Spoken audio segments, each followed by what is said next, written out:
Se o seu consultor ou ainda um conhecido chegou para você e disse que a sua empresa vale ali 5 vezes o faturamento ou 10 vezes o EBITDA, eu tenho uma péssima notícia. Ele pode não ter a mínima noção do que ele está falando e isso pode te custar muito caro. No vídeo de hoje, eu vou demonstrar por que utilizar somente a metodologia dos múltiplos para avaliar uma pequena ou média empresa pode ser talvez aí o pior erro da sua vida. E para quem ainda estiver meio perdido, a avaliação por múltiplos é um método de valuation utilizado no mundo das finanças para tentar justamente precificar empresas. O método é muito utilizado em compra e venda de empresas, onde se utiliza aí, na maioria das vezes, um múltiplo sobre faturamento, EBITDA, EBIT, lucro e por aí vai. Esse método é simples e rápido e utilizado por muitos como principal método de valuation.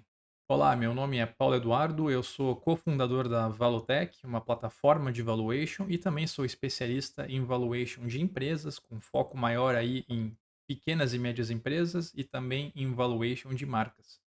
Esse vídeo não é destinado aos profissionais de valuation que realmente fazem um bom trabalho. Esses profissionais de fato existem, mas são poucos.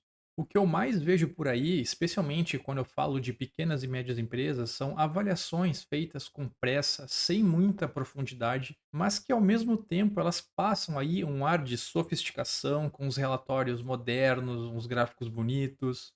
Mas a verdade, pela minha percepção de 15 anos no mercado, é que existem muitos profissionais que brincam de ser magos do Excel. Eles pegam seu faturamento, o EBITDA, e como num passe de mágica, está pronto o seu valuation. E assim, eles acham que descobriram por qual valor você deve vender o seu suor de mais de 20 anos de trabalho. E se realmente fosse assim, uma calculadora gratuita qualquer resolveria a questão, ou até mesmo um estudante de quinta série poderia resolver esse cálculo. Mas coisas mais complexas e importantes como o trabalho de uma vida não deveriam ser resumidas somente a um cálculo aritmético rápido, e sim serem analisadas com muito mais cuidado.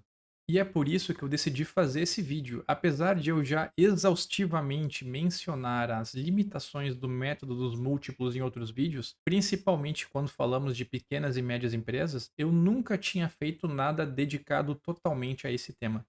Mas eu quero que vocês mantenham em mente que nesse vídeo vamos falar somente das limitações de utilizar o método dos múltiplos para pequenas e médias empresas e não empresas negociadas em bolsa.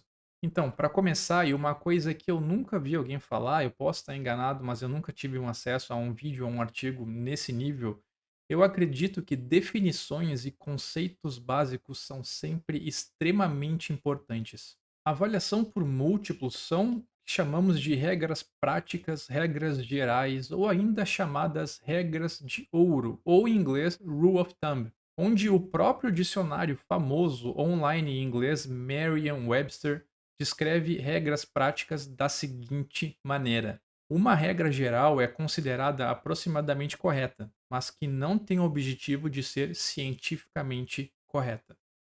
Agora, se me permitem ir um pouco mais além, eu quero citar aqui um trecho do livro The Boglehead's Guide to Retirement Planning, que é um livro muito conhecido sobre planejamento de aposentadoria, que diz: uma regra geral deve ser útil e educativa, mas não deve ser a última palavra numa decisão, especialmente numa que envolva as poupanças de uma vida inteira ou o risco potencial de perder dezenas ou centenas de milhares de dólares de dinheiro.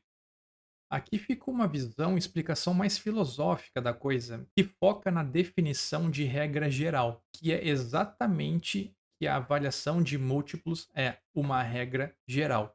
E o trecho que eu citei para vocês foi escrito por especialistas de renome internacional no assunto planejamento de aposentadoria e gerenciamento de risco. Agora, eu gostaria de acrescentar que a avaliação por múltiplos é apenas uma aproximação de quanto que você pagaria ou venderia em tese por um ativo parecido. E isso vale tanto para uma casa, por exemplo, um imóvel que está à venda onde o múltiplo que você usa é o metro quadrado, e vale também para vender uma empresa. O problema maior, ao meu ver, quando falamos de empresas, é que os múltiplos não levam em consideração muitos detalhes ou particularidades importantes. Então vamos começar a numerar alguns pontos críticos.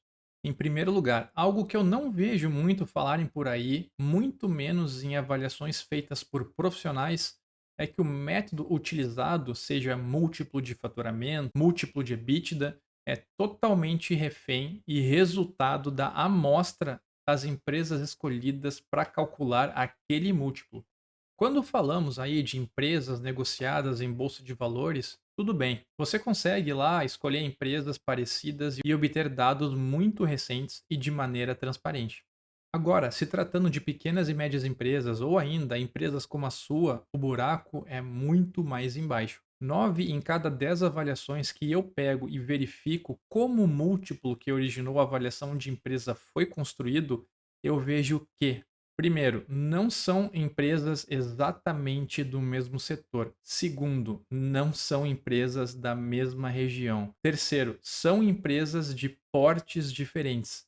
Quarto, são empresas com desempenhos diferentes. Por exemplo, faturamento diferente, margens de lucro diferentes e por aí vai. Quinto, são empresas em estágios diferentes. Por exemplo, uma foi recém-criada e a outra já tem 30 anos de mercado. Sexto, a data que a amostra foi capturada e o múltiplo calculado já faz muito tempo, não é nada recente. Não seria possível utilizar esse múltiplo em uma negociação séria. Ou ainda, sexto, que é muito comum, o múltiplo simplesmente foi retirado de uma amostra de empresas negociadas em bolsa de valores.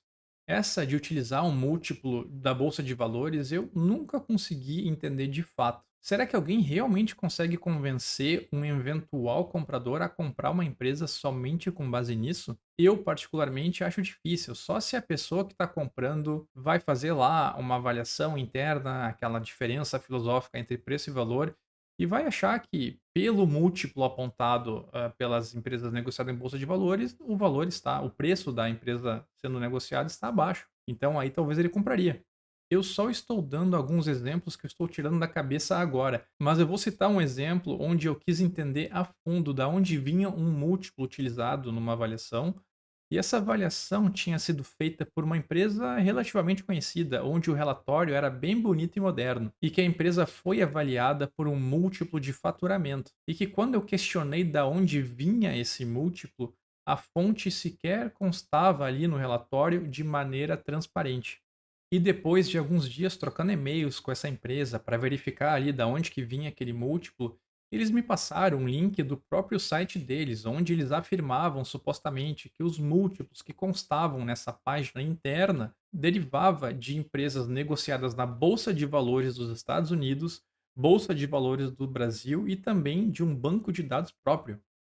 Quando eu questionei se eu poderia verificar quais empresas de fato foram utilizadas nessas amostras ali, que foi utilizado no trabalho, qual era a proporção utilizada na amostra de empresas de bolsa de valores, em banco de dados próprio, qual que era o faturamento, qual que era a região, eles me disseram que era impossível determinar.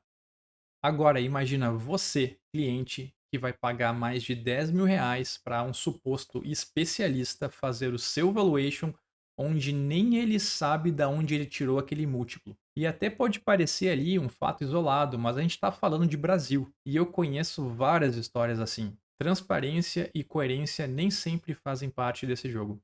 E se você gostaria de adicionar uma dose extra aí de coerência e transparência, como eu estava falando, na Valutec nós criamos um banco de dados próprio onde mantemos múltiplos de empresas parecidas que nem a sua. Na nossa plataforma você consegue filtrar empresas por setor, faturamento, região, margem de lucro e EBIT. E se você também precisar ali de um valuation mais robusto, eu também posso avaliar a sua empresa através de uma avaliação muito mais minuciosa. Se você tiver interesse, o link para entrar em contato vai estar na descrição. Agora vamos voltar ao segundo ponto, que eu chamo de erro das comparações quase impossíveis, que também tem a ver com um ponto que eu acabei de apresentar anteriormente no vídeo. Quando você não tiver certeza como a amostra da empresa foi computada, se a empresa é realmente parecida, se é do mesmo porte, da mesma região, do mesmo setor, com desempenho ali relativamente parecido, né, salvo as devidas proporções, e se a comparação é recente, de nada adianta, você vai estar dando um tiro no escuro. E muitas vezes você vai ver comparações forçadas em um relatório de valuation, principalmente quando é utilizado múltiplos de empresas negociadas em bolsa. Essas empresas negociadas em bolsas não possuem problema de liquidez, elas têm uma governança corporativa e o acesso a crédito delas é muito mais fácil. Fora que uma pequena ou média empresa tem muito mais problemas. E um desses problemas que uma PME pode ter é depender, por exemplo, do fundador, que se o dono morre, a empresa acaba. E também existem muitos outros fatores que uma empresa pequena ou média tem que uma empresa negociada em bolsa de valores não tem.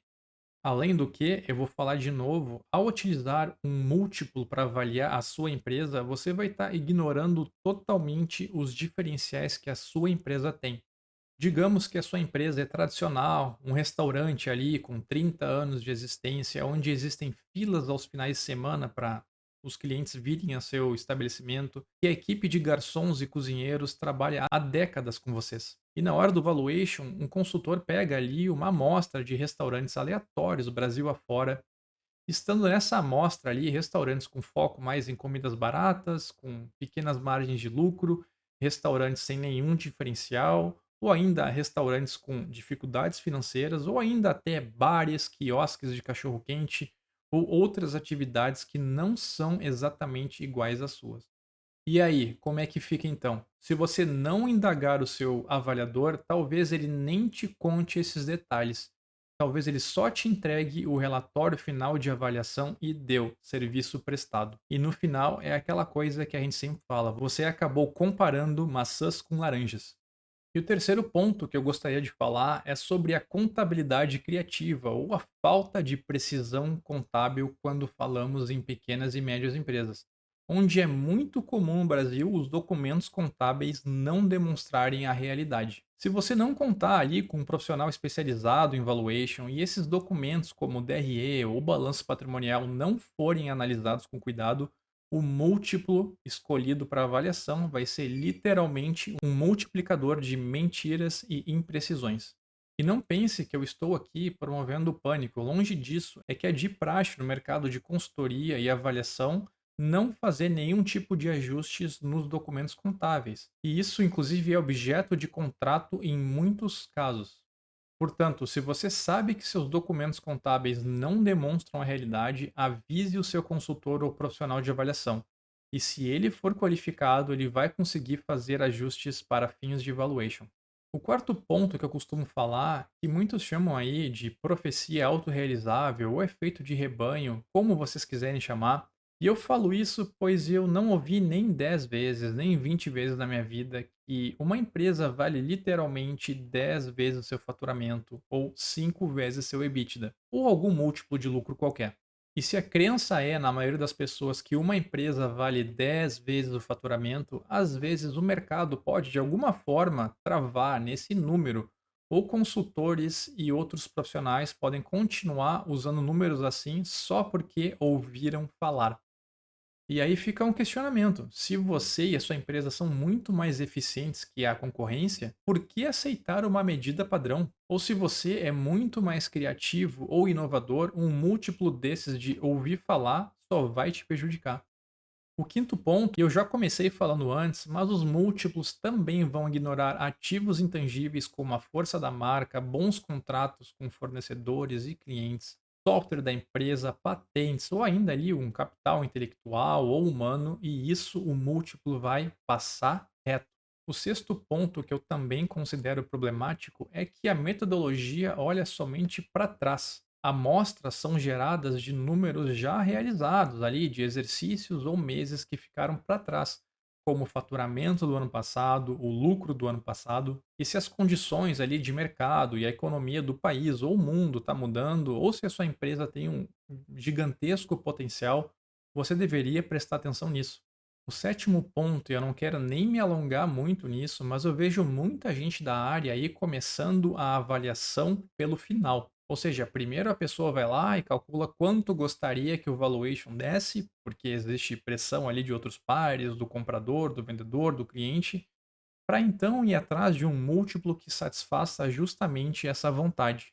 Vocês pensam que isso não acontece, mas eu garanto que acontece.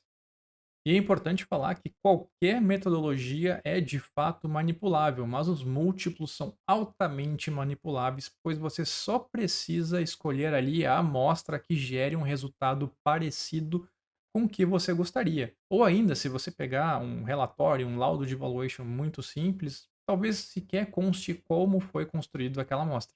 Então, resumindo o vídeo, fica a grande questão: como fazer o valuation do jeito certo? A verdade é bem simples. Siga a regra da transparência e coerência. Uma boa prática, quando falamos em múltiplos, é pegar dados atualizados de empresas realmente parecidas. Não tem mistério quando falamos nisso. E se você estiver se perguntando qual a melhor metodologia para avaliar uma pequena ou média empresa, uma empresa como a sua, embora não exista de fato ali a melhor metodologia que seja única e sirva para todos os casos, o método mais utilizado mundo afora em negociações de empresas e também pelo judiciário em países mais desenvolvidos e que pode também ser usado para uma empresa parecida com a sua é, sem discussão, a do fluxo de caixa descontado. Uma das grandes vantagens do fluxo de caixa descontado é conseguir avaliar a empresa pelo potencial de retorno para seus sócios, ou o que eles estariam abrindo mão em caso de venda, o que faz do método uma excelente ferramenta de apoio a decisões importantes, como a venda de uma empresa, que é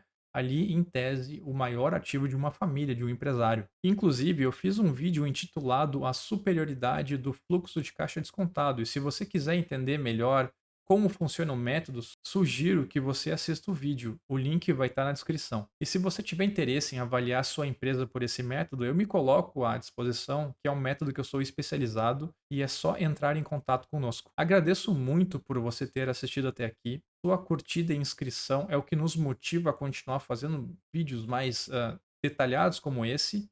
E eu agradeço demais e até o próximo vídeo.